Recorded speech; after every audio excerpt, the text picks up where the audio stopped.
Eva. Je vais un peu vous refroidir, vous allez comprendre. Ah bon, notre week-end sur les écrans, le thème de votre zapping, Eva. Alors justement, je serais tentée de vous dire une très belle leçon de cinéma, mais il est aussi question de mort.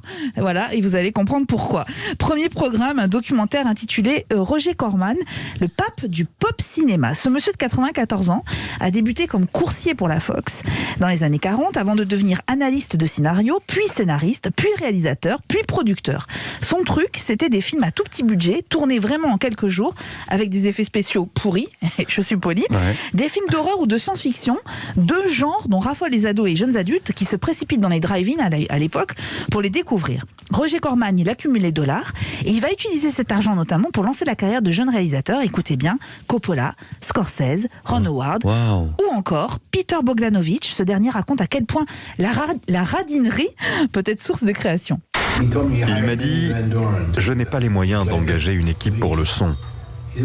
Donc, je ne veux pas de dialogue. » Quand j'ai rencontré l'actrice Mamie, elle m'a dit « Pas de dialogue, mais comment font-ils pour communiquer ?» Eh bien, j'ai dit « Par télépathie. Tu regardes quelqu'un et il réagit. » Et voilà, et pas d'équipe son, et donc budget son, zéro.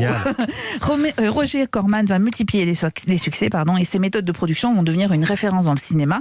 Et quand on lui demande s'il n'est pas à l'heure de prendre la retraite, quand même, il a 94 ans, eh bien il répond calmement que statistiquement, les hommes qui ont eu du pouvoir dans leur vie ont généralement de fortes chances de mourir dans l'année qui suit l'arrêt de leur activité. Donc, mieux vaut continuer à travailler. D'ailleurs, je viens d'avoir l'idée des derniers mots que je prononcerai avant de mourir. Les voici. J'ai une nouvelle idée de film. Et ensuite, je meurs. Et voilà, autre programme, autre leçon de cinéma, l'excellente émission Story Classique sur OCS. On est dans une salle de cinéma, un acteur ou une actrice évoque les films qui l'ont marqué au cours de sa vie. Dimanche, c'est Léa Drucker, grande cinéphile qui se prête au jeu. Très jeune, elle accompagnait son papa dans les salles de cinéma. Elle n'était pas du genre à coller des affiches de films dans sa chambre, mais...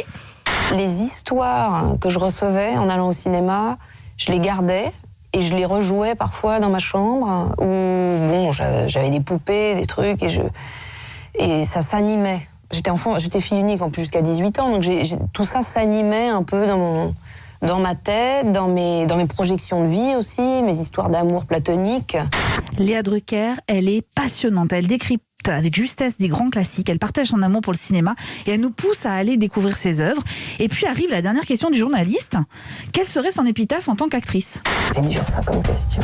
Il y avait un épitaphe que Sagan, il paraît, voulait mettre sur son truc que j'adore, c'est « Si gît et ne s'en remet pas ». C'est drôle. Et voilà comment un documentaire et une émission qui n'ont sur le papier rien à voir se répondent à la fois sur le cinéma et à la fois sur la mort, et surtout nous rappellent à quel point le cinéma est un art majeur. Je récapitule, Roger Corman, le pape du pop cinéma, est à découvrir samedi à 22h15 sur Ciné Plus Classique, et Story Classique est diffusé le dimanche sur OCS à 20h30. Merci beaucoup Eva Rock, à lundi. Merci Bertrand Chameroy, à lundi un peu plus tôt que d'habitude, parce qu'on va vous retrouver dans la matinale de Mathieu Béliard à 7h42 pour La Toucham, un titre qui vous met en valeur. Tout à fait. Mais alors, je ne suis pas responsable du La titre. Toucham, chronique quotidienne de 2 minutes 30 qui va décrypter avec le sourire un sujet d'actualité.